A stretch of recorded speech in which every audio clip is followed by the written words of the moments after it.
আজকে আমি এই ভিডিওর মাধ্যমে বলতে চাইছি যে বিএলএরা কিভাবে ইজি ওয়েতে এসআইআরটা সম্পূর্ণ করতে পারবে। প্রথম হচ্ছে ক্যাটাগরি ওয়ান। ক্যাটাগরি ওয়ান বলতে যাদের নাম 2002-এ আছে, যাদের নাম 2002-এর লিস্টে, ভোটার লিস্টে আছে, তাদের জন্য কোনো ডকুমেন্টস লাগবে না। শুধু ইনফরমেশন ফর্মটা বিএলওকে সাবমিট করে দিলেই হবে।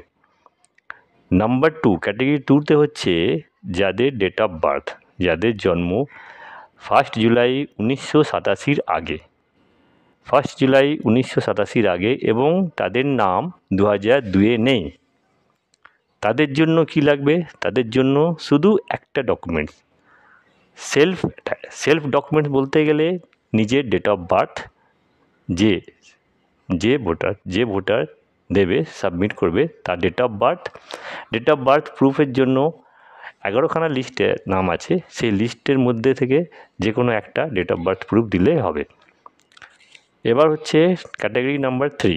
ক্যাটাগরি নাম্বার থ্রিতে মানে হচ্ছে যাদের জন্ম 1 জুলাই 1987 থেকে 1/1/2002-এর মধ্যে, তার মানে date of birth in between 1 July 1987 to 1/1/2002 এর মধ্যে যাদের জন্ম আছে, তাদের জন্য কী কী ডকুমেন্টস লাগবে?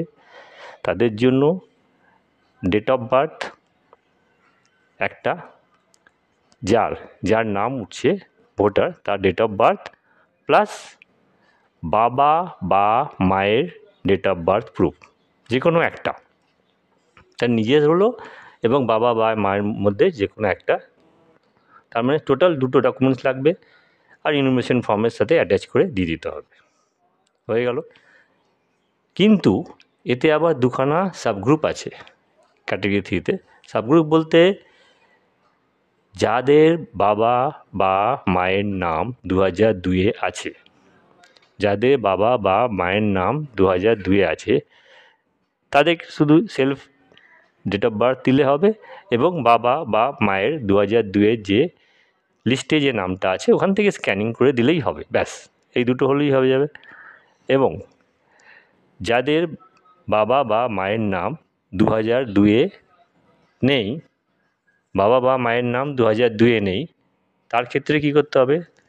তার ক্ষেত্রে নিজের ডেট অফ বার্থ এবং তার সঙ্গে গ্র্যান্ডফাদার বলতে গেলে দাদুর নাম 2002-এর লিস্টে আছে, ওখান থেকে স্ক্যানিং করে দিতে হবে এবং প্লাস বাবা এবং দাদুর রিলেশনে একটা ডকুমেন্টস দিতে হবে, মানে টোটাল তিনখানা ডকুমেন্টস বলতে গেলে নিজের documents, date of birth plus 2002-এর দাদুর নামটা স্ক্যানিং করে প্লাস বাবা এবং দাদুর রিলেশনশিপে একটা ডকুমেন্টস।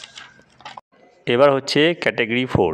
ক্যাটাগরি ফোর বলতে যাদের ডেট অফ বার্থ, যাদের জন্ম 1/1/2002-এর পরে, যাদের জন্ম 1/1/2002-এর পরে, তাদের ক্ষেত্রে কী কী লাগবে? তাদের ক্ষেত্রে নিজস্ব যে ভোটার, তার date of birth proof plus বাবা ডেট অফ বার্থ প্লাস মায়ের date of birth proof, total তিনখানা ডকুমেন্টস লাগছে। নিজের ডেট অফ বার্থ প্রুফ, বাবার ডেট অফ বার্থ প্রুফ এবং মায়ের ডেট অফ বার্থ প্রুফ। কোথা থেকে? 11খানা যে লিস্ট আছে তার মধ্যে থেকে দেখেই যেটা অ্যাভেলেবেল আছে, হয়ে গেল। এর মধ্যে আবার দুখানা সাবগ্রুপ আছে। সাবগ্রুপ বলতে বাবা আর মায়ের নাম যদি 2002-এ আছে, তাহলে তার ক্ষেত্রে বাবা বা মায়ের নাম যদি 2002-এ আছে, তার জন্য নিজস্ব ডেট অফ বার্থ প্লাস বাবা এবং মায়ের যে 2002-এ যে নামটা আছে ওই পাতাটা স্ক্যানিং করে দিয়ে দিলেই হয়ে যাবে। কিন্তু যাদের বাবা এবং মায়ের নাম 2002-এ নেই, তার ক্ষেত্রে নিজের date of birth proof self documents দেবে প্লাস দাদুর নাম 2002-এ যে আছে, দাদুর নাম 2002-এ, তার স্ক্যানিং করে প্লাস মাদার ইন ল নানি, তার স্ক্যানিং করে 2002-এ যে নামটা আছে ওটা স্ক্যানিং করে, টোটাল তিনখানা ডকুমেন্টস, নিজের ডেট অফ বার্থ প্রুফ, দাদুর 2002-এর স্ক্যানিং করে প্লাস মাদার ইন ল নানির 2002 স্ক্যানিং করে, এই 3টে ডকুমেন্টস দিতে হবে। এই হলো সম্পূর্ণ কাজটি। এই ভিডিওটি যদি আপনাদের পছন্দ হয় তাহলে আপনারা লাইক এবং সাবস্ক্রাইব করে দেবেন। ঠিক আছে? ওকে।